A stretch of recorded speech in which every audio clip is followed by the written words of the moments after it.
outbreak that kicks off Resident Evil 1 is rampaging out of control in Resident Evil 2.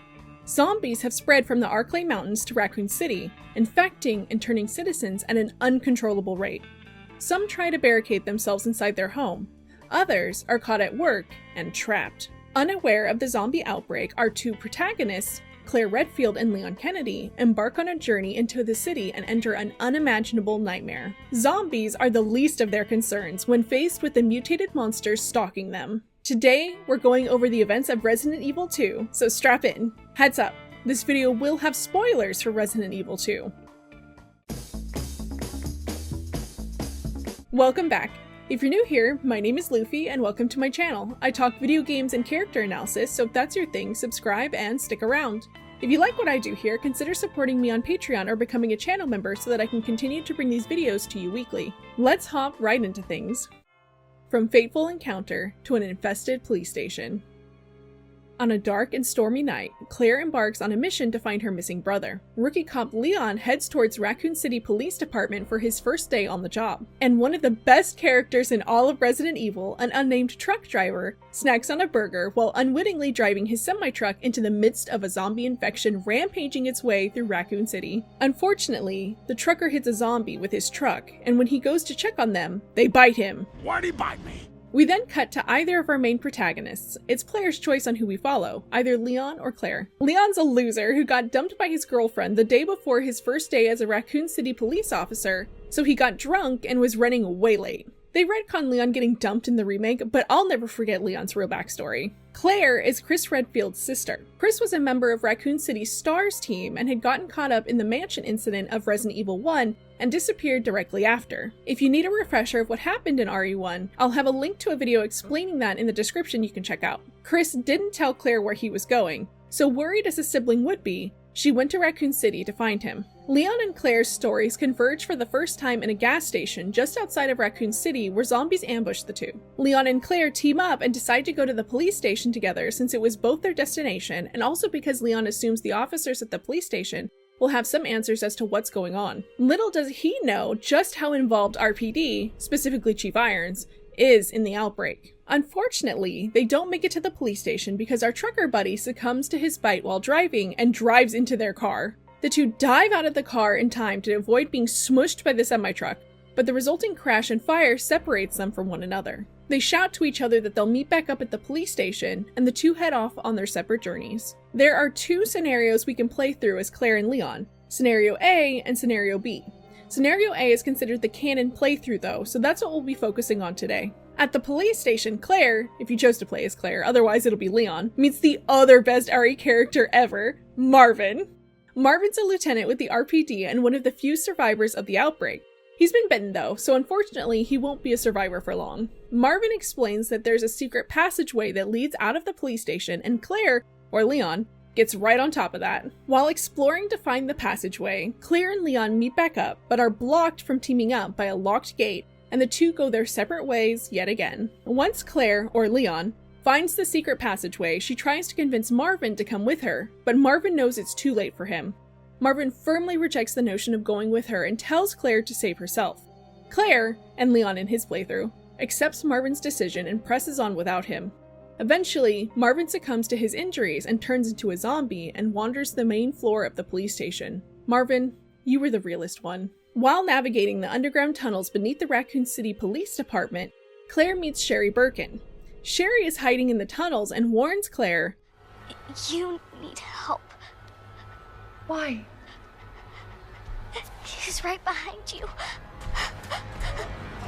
A monster with a giant piercing eyeball on his shoulder looms behind Claire and attacks without warning. Claire and the monster fall to the floor below and battle, and once the monster is defeated, Claire reunites with Sherry and promises to help her find her mom. If you choose to play as Leon, you don't meet Sherry, but Leon is attacked by the monster all the same. The monster is William Birkin, Sherry's dad.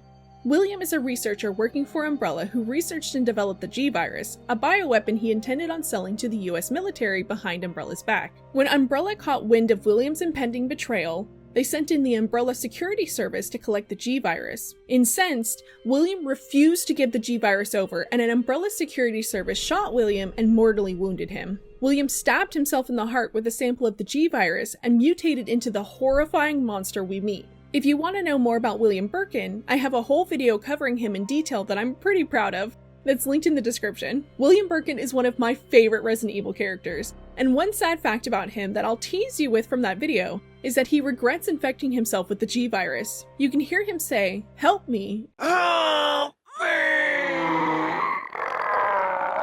And it hurts. It hurts! During his G1 fight, which is so heartbreaking. Okay, back to Resident Evil 2 storyline. Claire and Sherry make their way up a ladder and into the RPD's gated parking garage. Here, they're confronted by RPD's Chief Irons. You see, Annette Birkin, Sherry's mom and William's wife, gave Sherry a pendant necklace that housed a sample of the G-Virus. Chief Irons wants to get his hands on the sample and, knowing Sherry's wearing it around her neck, targets her. Chief Irons threatens Claire and kidnaps Sherry, though Sherry loses her pendant in the altercation, much to Chief Irons' dismay. He makes a deal with Claire and promises to trade Sherry for the pendant. Claire agrees and goes to meet Chief Irons at the orphanage where he'd taken Sherry. This isn't a smooth exchange for Chief Irons, though. William Birkin finds Chief Irons first and violently infects him with the G-Virus. Unfortunately, William also infects Sherry off-screen. Claire shows up soon after and takes Sherry away from there, though the two are pursued by Mr. X. Mr. X is a monster created by infecting a person with compatible DNA with the T-Virus. Because they have compatible DNA, they don't turn into a zombie, and instead mutate into a tyrant variant. Tyrants can carry out specific commands, unlike zombies who are only interested in feeding. Mr. X's tyrant type is TOO, and they were tasked with getting a sample of the G-Virus along with wiping out any survivors in the RPD. Mr. X attacks Claire and Sherry, but the two are saved when William shows up and shoves his claws into Mr. X's chest and rips a chunk out of their side, ending the threat. So maybe William Birkin isn't so bad after all if he's protecting his daughter twice from danger? Or maybe he's just following after Sherry because he wants to infect her with the G-Virus and Chief Irons and Mr. X simply got in the way. Regardless, after Mr. X is out of the way,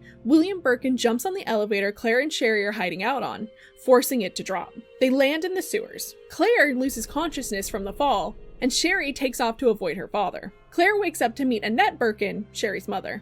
Despite Annette's warning that Sherry is none of Claire's concern, Claire heads off to find Sherry. When Leon heads up the ladder, he doesn't have Sherry with him, so Chief Irons doesn't ambush him to try and get the G-Virus pendant from Sherry. Instead, Leon is ambushed by a zombie dog. He's caught with his pants down too as the dog knocks Leon's gun away. For a second, it looks like Leon's going to become dog food, but he's rescued by Ada Wong, which will become a theme for Leon. Ada's cover story is that she's FBI, there to investigate the goings-on of Umbrella so that she can bring their shady dealings to light. Her contact is a man named Ben, who has insider knowledge into Umbrella's involvement with the outbreak. Unfortunately for Ben, Chief Irons throws him in a cell to rot before Ada's able to make contact with him. I was about to blow the whistle on his dirty ass. Ben asks Leon to get him out of the cell and Leon refuses, saying he needs to check with Chief Irons first, which is so silly. A zombie apocalypse is going down and you're really going to leave this guy to rot in a cell surrounded by zombies?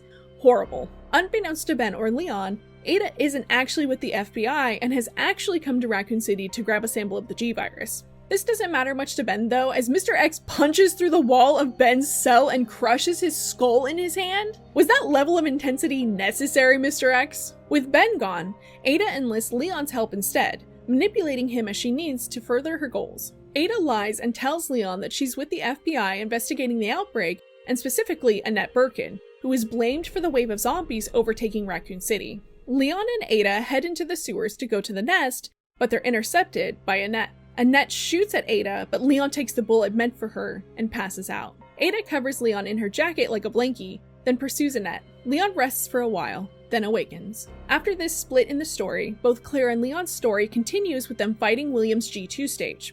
They then make their way into the nest.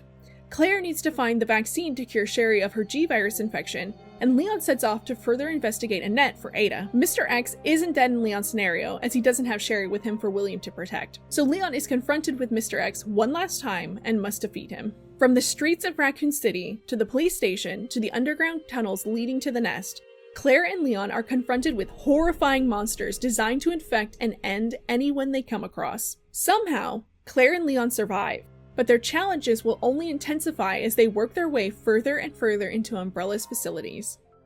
the underground nest.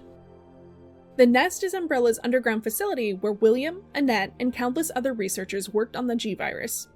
Although probably a bubbling place of employment full of researchers driven to excel in their research, the nest is now abandoned, save for the zombies and monstrous creatures that wander its halls. Claire is able to find the vaccine to cure Sherry in the nest, but that's not all she, and Leon, find down there. In both Claire and Leon's story, they have to fight G3 Birkin in the nest. Annette shows up for both of them to shoot William with some acid rounds, though these only seem to stun him and then make him angry. William attacks Annette and gravely wounds her, though she's able to make it to a control panel and hit a button to drop the lift William and Leon is standing on. For Claire drops the lift herself to fight William. Claire hands the vaccine over to Annette to take care of Sherry while she takes care of William. The nest recognizes the bio-threat that is William and locks and quarantines the downstairs room the lift drops them down to.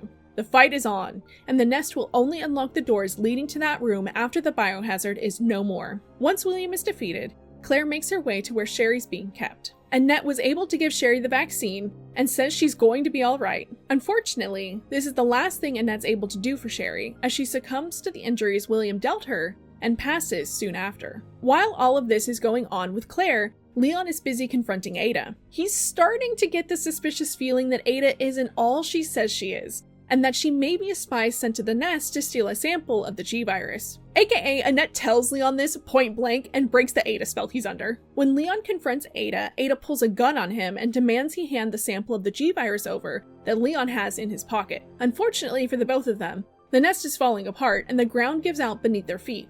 Ada almost falls to her doom, but Leon catches her, holding her by the hand. Unfortunately, he didn't button the pocket the G-Virus sample is being kept in, and it slides out of his pocket and falls into the abyss below them. Poor Ada now has to let go of Leon and fall down into the black pit beneath them to retrieve the sample, which she does. The nest has its self-destruct sequence activated and is counting down. Claire and Leon meet back up on an underground train they can use to escape. Once aboard, William rallies one last time and attacks the train. Claire, or Leon, takes care of William one last time and disconnects the train car William is on. William's train car is caught up in the explosion from the nest and is destroyed. The two, along with Sherry, successfully escape and Ada is presumed dead. For now. The nest is terrifying in the fact that there's a whole facility dedicated to producing bioweapons to sell to the US military beneath Raccoon City that no one, other than the people involved and the people out to steal from Umbrella, know about. There's only one whistleblower, Ben, and he's captured by Chief Irons and thrown in a cell. The invaluable information he had on Umbrella wasn't making it out there to the public. If Raccoon City hadn't been infected with zombies and the nest was still up and running, how long would it have taken for someone to speak up about the atrocities Umbrella was designing beneath Raccoon City? Your thoughts? Something that's always really bothered me about RE2's story is that Claire came looking for her brother Chris in a zombie-infested town. If Chris had just taken the time to communicate with his sister, he could have saved her from being in danger from the zombies. Chris takes the time to write a letter to his fellow STARS team to give them a coded message about his whereabouts and what he's working on, with an afterthought about Claire that reads, "Jill, if Claire tries to contact you, please let her know I'm okay." How about you let her know you're okay yourself, Chris? You can argue Chris didn't have time to reach out to Claire, but then why not prioritize reaching out to Claire and sending her the letter to send to the STARS team? He could have written her, "Claire, I'm taking a vacation in Europe. I won't be able to contact you for a month or so, but I'll reach out to you as soon as I can. Wait for me to reach out to you." And then ask her to mail the letter enclosed to the STARS team. Claire would have taken care of that for Chris. I'm a 90s baby. I understand how much cumbersome correspondence was back then compared to today. But if you have someone you trust, i.e. Claire, you can definitely send them a letter to forward to who it needs to go to. Chris and Claire are close too, so it baffles me how little he seems to think of her. I'm an older sibling, and the thought of leaving my little brother in the dark and that leading to him going to a zombie-infested town to look for me is so frustrating. I'd never want him put in danger, and I doubt Chris wants Claire in danger either. Chris could have saved Claire her trip to Raccoon City if he'd just reached out to her. I was curious to know if y'all think Chris should have reached out to Claire too, so we took a poll here on YouTube. The majority of you voted Chris should have told Claire what was happening, though a lot of you also voted that Chris had no good options, which is a fair assessment too. Set646 commented, "I think the best possible option is that Chris should have told her, but without it, we wouldn't have the events of Resident Evil 2 to begin with. To be honest, Sherry could have been eaten by a monster or attacked by Birkin any moment without Claire, so I think it was best that he didn't tell her to stay away from Raccoon City. And that's very true. I hadn't really thought about the ramifications of Claire not coming to Raccoon City. Sherry wouldn't have had Claire there to look out for her and find the vaccine, so she probably would have turned into a G-monster like her dad. For Sherry's sake at least, it's a good thing Chris is a bad communicator, because she definitely needed Claire to come to Raccoon City. Silas Bertrand 764 commented, "I feel like deep down he didn't have time, and if he did, it wouldn't have worked out for her. Think about Barry." Silas makes a good point. If Claire had known about everything going down with Umbrella, do they have enough reach to capture her or threaten her? She'd definitely be in more danger knowing, but either way, she comes to know what Umbrella's doing when she comes to Raccoon City. Regret2079 commented, "That's just how siblings are. Who hasn't tried to feed their younger sibling to the monster under the bed or in the closet at least once? It's just part of the job." And you know what? Fair. It's true. Who hasn't tried to feed their younger sibling to the monster under the bed? I guess Chris was just having a bit of fun with Claire. What did you think about Chris not communicating with Claire and it resulting in her traveling to the zombie-infested Raccoon City? Do you think Chris should have prioritized his sister more? Or that he did what he could? Or maybe he had no good options? Let me know in the comments. Resident Evil 2 is the tale of a rookie cop with the worst first day on the job ever and a sister looking high and low for her brother. Neither are expected to be faced with the tragedy they're confronted with in Raccoon City, and both come away as changed people because of it. I hope this helped clear up the events of Resident Evil 2. Thank you so much for making it to the end of today's video. If you liked it, share it with someone who wants to know more about Resident Evil lore. If you need more content, check out my Patreon. I upload articles I write on upcoming videos or just thought pieces on video games in general. You can also support me in the channel by becoming a channel member, or join us in Discord. I need more people to talk Resident Evil with. More importantly than that though, please take care of yourself and I'll catch you on the next one. Thank you.